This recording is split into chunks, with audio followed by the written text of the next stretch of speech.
Hello YouTube, this is Froogle, and today we're in X-Plane looking at the brand new Alabeo PiperSport Cruz. Now PiperSports, as you can see here, are light sport aircraft. They're a relatively new category of VFR mainly aircraft, and the idea in America, at least, I don't know all the ins and outs, but from what I can surmise, the idea of light sport is they are simpler to manage, easier to fly, and they are a whole new category of pilot's license that doesn't require as much time and investment as a private pilot's license, but a sport pilot license is a little bit easier to get.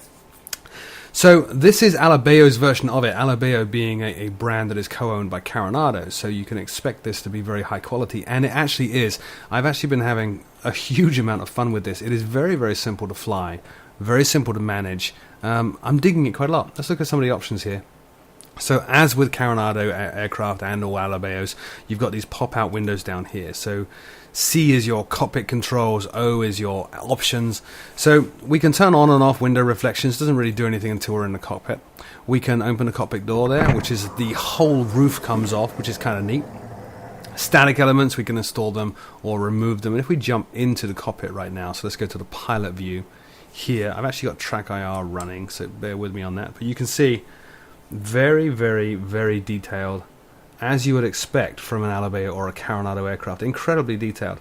Very, very basic aircraft as well. No prop control, no mixture control. In fact, if you're as old as I am, you may be used to cars having chokes, which is to say that when the engine was cold, you would open up the choke to allow a little bit more, I think, fuel in, maybe fuel. So we have the same system down here. There's the choke right there. So when the engine is cold, you open the choke, and that's how you start it. Once the engine warms up, then you close the choke, and that's all there is to it. Single throttle control here. Everything is flown by a joystick. Digital type trims, so you just press and hold a button to actually trim the nose up, nose down, or wing left, left aileron, right aileron. Very, very simple, very basic to fly, but quite a lot of good fun. Anyway, we're going to take this up for a spin. I'm at Oceano County Airport in California on Pilot Edge. So we're going to do a couple of circuits here at Oceano, do maybe a touch and go or two, see how this performs. I want to show you how this stalls and spins as well, if I possibly can. It will stall and it will spin, and it does seem somewhat realistic. Oh, also notice that little highlight. This is an X-Plane 10.3 aircraft, so we can have highlights on buttons which can be spun, and you can spin them with a mouse, which is very, very useful and a wonderful addition to X-Plane 10.3. Anyway, let's remove the static elements here. Let us close this cockpit door. I'm going to drop the volume a little bit, and after I connect to Pilot Edge, we'll get this plane started. See you in a second. Okay, welcome back. So we're on Pilot Edge now. We're just going to run through the cockpit here and make sure everything is as it should be. Whoops, track IR is giving me a bit of grief here. Nothing unusual there, unfortunately, with X-Plane. So first thing we're going to do is going to set the parking brake. This is a roller control, so I can just roll the mouse wheel to pull the parking brake out. We're going to check that all these switches here, if I can get a decent angle, are off, which they are. So we're going to turn the master switch on. There it goes. We'll turn nav lights on. We don't have a beacon or anything like that. And we will turn the fuel pump on. With that done, we'll look down here, make sure our fuel is on the left tank or the right tank, which it is. The choke is open. There's not much else to do at this point other than to try to start the aircraft. So that's exactly what I'm going to do. Here we go. Move the key, hold it until the engine fires, then come off it and increase the power a little bit. Try to hold about 2,000 RPM. So while that's warming up, we will turn on the generator now. Engine instrument lights, flight instrument lights, we'll turn on the avionics. Now, a bit of a quirk with X-Plane 10.3, the new GPS, for example, I can't turn it off, so some of these things are going to be already turned on.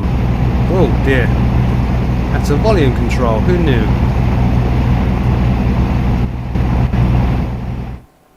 I didn't actually know that. So you can adjust the volume of the aircraft sounds with that knob, which is a little strange and quirky, but okay, nice to have options. Anyway, let me recenter track IR here and we'll zoom out. So we're going to turn the avionics on, and as I said, they're going to come pre-powered on, so forgive that. And we'll be standby here. Good. Now flaps are controlled down here. See this little switch? Flaps up, flaps down. We'll drop one stage of flaps already. And there's the trim. As I said, a digital trim. So if I start trimming the nose down a little bit, you can see the blips moving, and so on and so on. So we're going to put this in takeoff trim. aileron trim is centered, so we're actually pretty good to go. We're just waiting for the aircraft to warm up. So coming up there and there, we can probably close the choke at this point, which we'll do. Now before we go any further, let's go ahead and use the new GPS and set up all our radios and everything else. We need to get ATIS, which is on 120.6. So we can pop this open and we will dial in 120.6 here. So 120, and again, just rolling the mouse wheel now. They've changed this and fixed it. I didn't like it in the betas. It's much nicer now. You can actually use it, which is ever so cool. So 120.6 for the ATIS. Let's bring that up. San Luis CORGNL information uniform.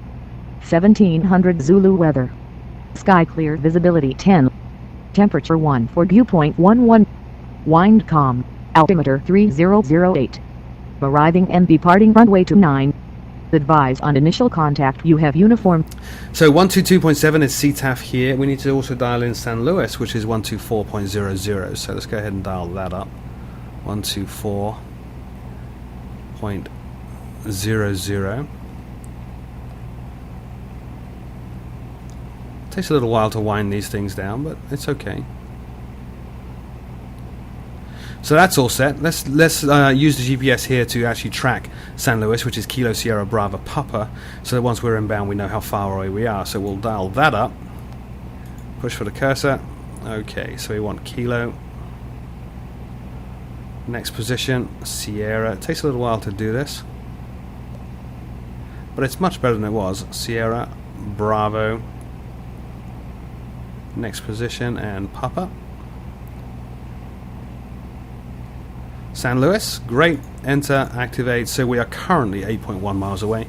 We can get rid of that. In fact, what we should do, always a good idea just to test your comms and make sure they're working. So reset the track IR. Once again, that's going to be a recurrent theme, I'm afraid, but I do need track IR because it's a pure VFR aircraft. We're going to call San Luis and make sure our radios are working, because they're only just down the road. It's easy to give them a shout and make sure everything's good.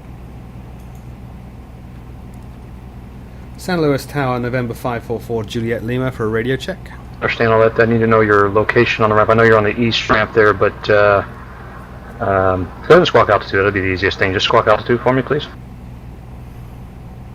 You seemed a little busy with somebody else. Let's turn our aircraft up. Other aircraft, hold on a second. San Luis Tower, November 544, Juliet Lima for a radio check. 544 Juliet Lima, San Luis Tower, loud and clear. Thank you very much, sir, for Juliet Lima. Okay, so we're all good to go. We can hear him, he can hear us. We know the radios work. That's a two-problem live runway. Let's switch back over onto CTAP, or Unicom as you may know it, and we'll let everybody know here, and we'll go out and we'll do a circuit or two and a few touch and goes. It's probably an easy aircraft to manage on the ground. It is a little bit feisty though. It does have quite a lot of power, so you need to be aware of that. The sport in its name is very, very real. Oceano traffic, November 544, Juliet Lima, taxiing runway 29, Oceano. Alright, so we're not the brake off yet. You can see it's rolling already. Let's go all the way down to idle. And we will taxi on out.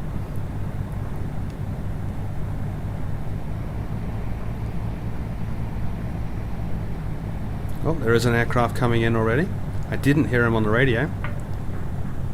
Maybe he's one of the Pilot Edge drones. Pilot Edge does have drones flying around to make things a little interesting.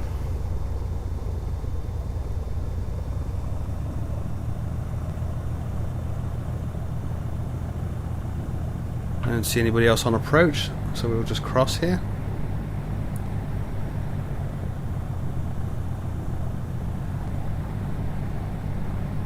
Yeah, I think he's one of the drones. He disappears. I've seen him here before. He'll just vanish from sight in a moment. Make sure we're not going to collide with him, which we're not. And while we're taxiing up here, we'll just double check our flaps are at takeoff flaps. Our trim is all neutral. Choke is in. So all that remains as we get down here will be to turn on the strobe lights, the landing lights, and take off. Got a fuel pump on right now as well, which we don't actually need, so we'll turn that off.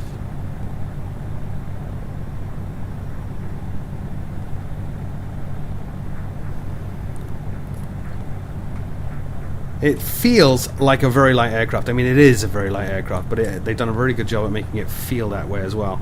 And in the air, as I said before, it's incredibly nimble. So initially, we will just head on out. In fact, no, let's do our circuit first. We'll do our circuit and our touch and go first. Then we'll head on out, look at stalling and all that good stuff. And then we'll make our way into San Luis, to the northeast of us here. Alright, let's see what we can do about lights now. So strobes, landing lights. Oceano traffic, November 544 Juliet Lima, taking off, runway 29er Oceano. Make sure we're clear, which we are. Yep, he's vanished now, as I thought he would. Very slow aircraft. It will stall at about 30 knots, which is wonderful. Very user-friendly, or beginner-friendly. And starts to get airborne around about 45 to 50 knots as well. We get full power now. Gently easing back on the stick. I'm actually using a yoke, but you get the idea, and up we go. So we'll establish our climb here. Try to hold runway heading. You can already see it's a little bit frisky. Passing 200 feet. Let's bring the flaps up.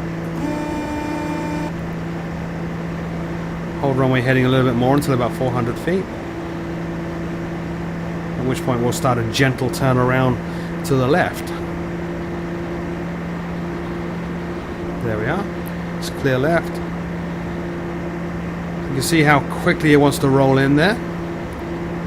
Putting some rudder in to combat the adverse yaw. That's our crosswind heading now. We'll keep on climbing to about 1,000 feet.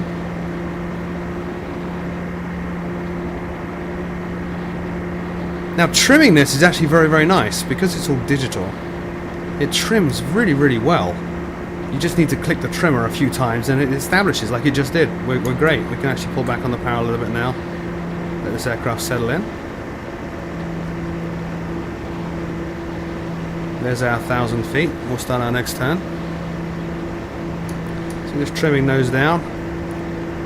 Roll this over 30 degrees of roll. A little bit of rudder. Whoops. Nose is coming up.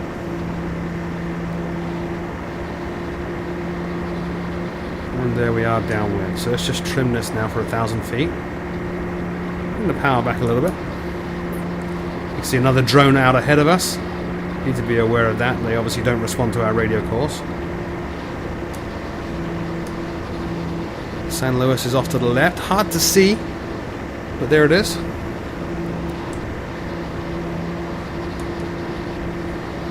Now we'll go a fairly long pattern because I got a feeling that drone is going to Oceano. We don't really want to have an entanglement, so we'll let this downwind leg go a little bit longer than normal. I'm just trimming the aircraft now. Now I'm actually hands off. How stable is that? We could put in a little bit of left aileron trim there. A bit more maybe. There we are. I actually think he is going to Oceano. He doesn't seem to be descending. So all ours. So let's let everybody know. Well, let's let him pass in case he does do something strange, which wouldn't be unheard of. And we'll trim this for a slight climb now as well. A little bit more power.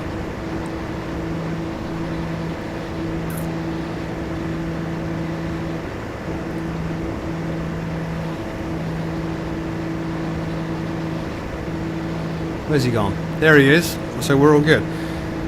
Oceano traffic, November 544 Juliet Lima, turning base, runway 29er Oceano. Let's get our turn going here.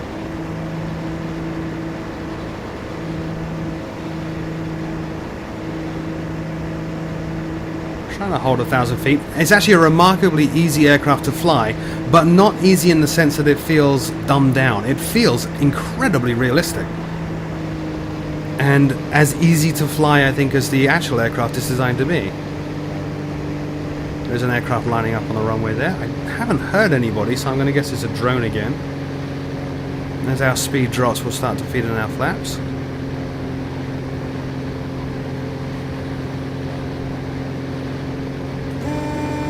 little bit high on the speed. We'll just kill the throttle.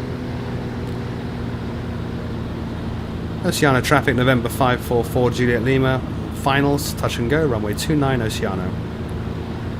Oh, quite a rate of descent there. It's a little bit frisky to manage on the descent and the approach because it is such an agile plane. As you just saw, it'll do some crazy stuff, like get a huge rate of descent, but it's very, very easy to recover from.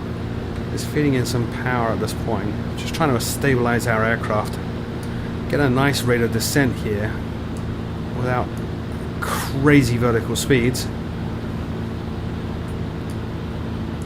Whoever was on the runway just took off.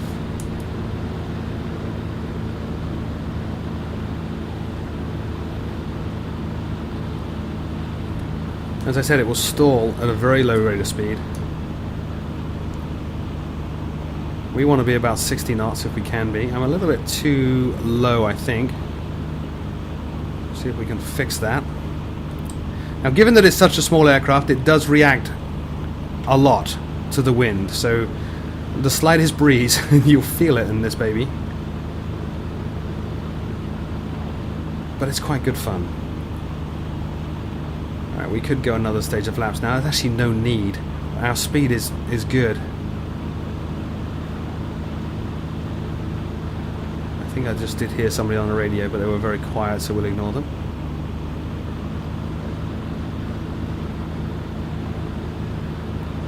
And you can see already with the twitchiness, it feels like a real small aircraft, which is great. A little bit of centerline pride if we can. Oh, nice. Right, full power. We'll keep the approach flaps out. Got more than enough speed now to take off, so gently back on the stick. Establish ourselves in our climb. Let's bring the flaps up. And we'll follow the same pattern, but this time we'll go out to about 3,000 feet. Running to the left here.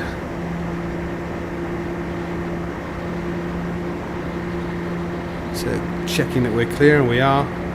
30 degrees of bank, feed in some rudder.